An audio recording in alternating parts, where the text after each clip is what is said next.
Julia, this is your dad, right? Okay, so it's so much fun to have a parent. One of our students, and Jesse's in 6th grade this year, and Joshua moved over there across the cul-de-sac. But this is Pastor Newman. He has been here before, and we just love him so much. He just has so much to say to us. And can we give him a warm TCS welcome this morning?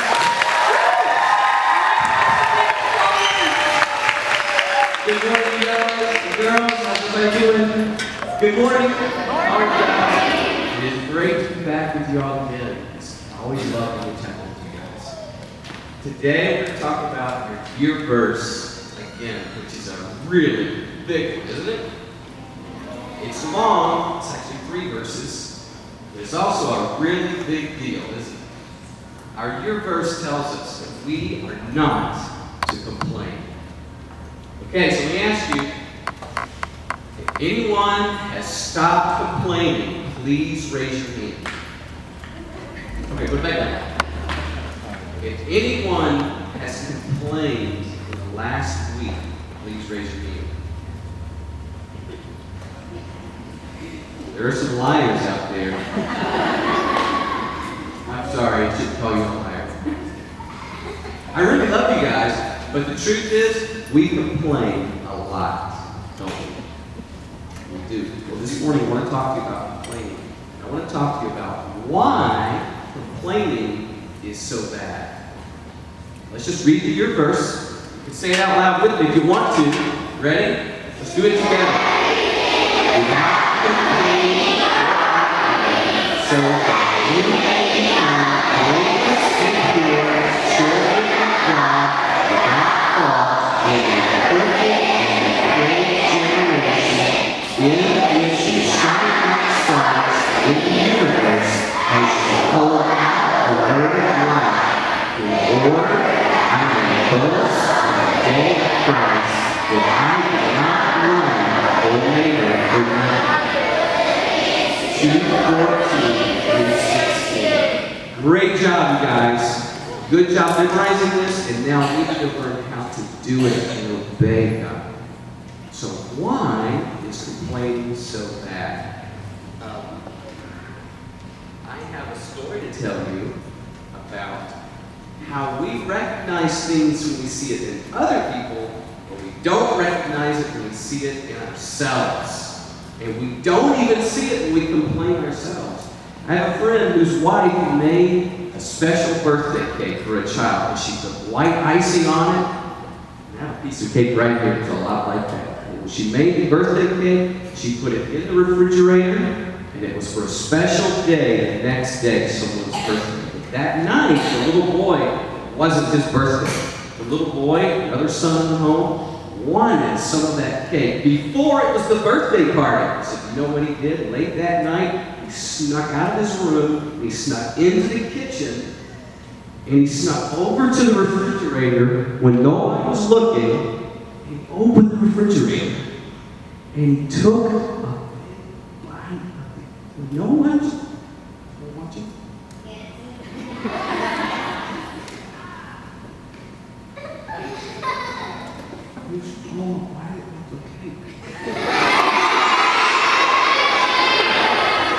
And he thought no one would ever know.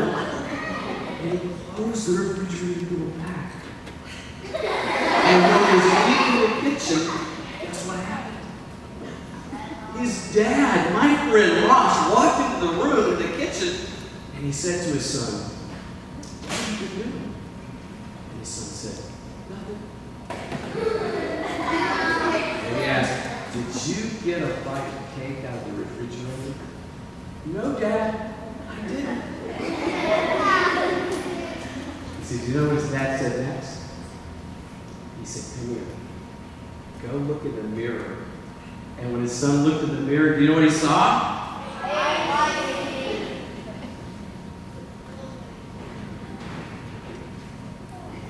It was written all over his face, but he didn't see it.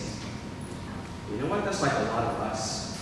When we hear someone else complaining, we see it, and we know it's bad when they do it, but we don't see it in ourselves. So I just want to ask you, do you see it in yourself when you complain? Now guess what? There's somebody else who complained a lot. Not just us, but there's some other people in the Bible who complained a lot. Do you know who it was? I'll tell you the story about the Hebrews. The Hebrew people in the Bible complained a lot. Do you know who the Hebrews were? The Hebrews were God's chosen people, right? In the Old Testament. They're the people who were Abraham, Isaac, Jacob, Joseph, Moses, David. Those are the Hebrews. Remember what happened to the Hebrews? God's chosen people were in Egypt, and God saved them from famine, and He protected His people. And while they were in Egypt, they became slaves under the wicked king, Pharaoh of Egypt. He made them his slaves, and he treated them terribly. He even began killing all the baby boys. It was very terrible. And so they began to cry out to God for help. And when they cried out to God for help, the Bible says God heard them. He heard their cries, and God did something for His people, the Hebrews. And you remember the things that He did, right? God sent the 10 plagues on Egypt. Now, one of our classes I heard is learning about the 10 plagues on the Egyptians, our first grade, right?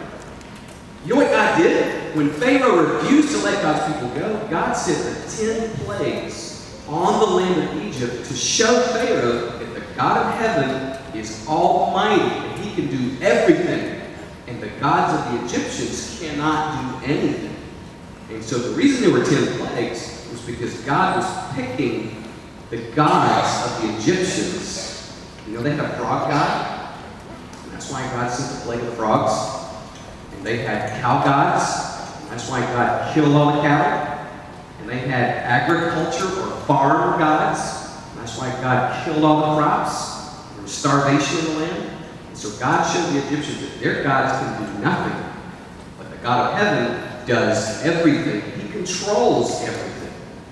So when that happened, Pharaoh finally let them go, and God brought His people out of Egypt and crossed them over, took them over the Red Sea. Remember? Did He take them over the Red Sea on a boat? No. Did He take them over the Red Sea on an airplane? No. Did they swim across the Red Sea? No. Did they wade through the Red Sea up to here, almost drowning? No. God parted the Red Sea, and they walked across on dry land, right? God did everything for them, and He fed them food, and He protected them from enemies, and He did everything they needed. And do you know what they did? They praised God, right? And they thanked Him, and they worshiped Him, didn't they? That is not what they did. They complained, over and over and over. I'm going to read to you one of the complaints that they made. It's in Exodus chapter 14, verses 11 and 12. Listen to this. They had some difficulties, and every time they came on something difficult that they didn't like, they complained. And they said to Moses,